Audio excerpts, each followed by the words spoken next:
მამუკა ბეილიშვილი დაიბადა 1973 წლის 7 სექტემბერს კასპის რაიონის სოფელ ამისხანაში. სწავლობდა ქალაქ თბილისის 114 საშუალო სკოლაში, ვარჯიშობდა კარატეში, იყო შავი ქამრის მფლობელი. სკოლის დამთავრების შემდეგ მუშაობა დაიწყო ხარატად თბილისის ელმავალ-მშენებელ ქარხანაში. 1992 წლის 14 აგვისტოს აფხაზეთში საომარი მოქმედებების დაწყებისთანავე მამუკამ როგორც კი გაიგო ნაძალადების სამხედრო შტაბიდან მისი მეგობრები აფხაზეთში მიდიოდნენ საომრად, ოჯახს არ დაემშვიდობა ისე გაიფარა. მხოლოდ მეორე დღეს დაურეკა დედას და უთხრა: სხვანაირად ვერ მოვიქცეოდე.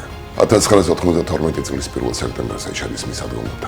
მამუკა ბეილიშვილი გმირულად დაიღუპა, რომელმაც ომში ყოფნის ორკვირიანი ბიოგრაფიით დაასრულა თავისი ახალგაზრდობის სიცოცხლე. მას დაკრძალვის მეორე დღე 7 სექტემბერს 19 წელი შეუსრულდებოდა. 2016 წელს თბილისის საკრებულოს გადაწყვეტილებით ნაძალადების რაიონის ერთ-ერთ უსახელო ქუჩას მამუკა ბეილიშვილის სახელი მიენიჭა. საქართველოს პრეზიდენტის განკარგულებით სამშობლოს ტერიტორიული მთლიანობისათვის ბრძოლაში გამოჩენილი გმირობის, ვაჟკაცობისა და თავგანწირვისათვის მამუკა ბეილიშვილს სიკვდილის შემდეგ ვახტანგ გორგასლის მეორე ხარისხის ორდენი მიენიჭა. მამუკა ბეილიშვილი, გმირების მარადისობა ქვეყნის წარსულში, აწმყოსა და მომავალში.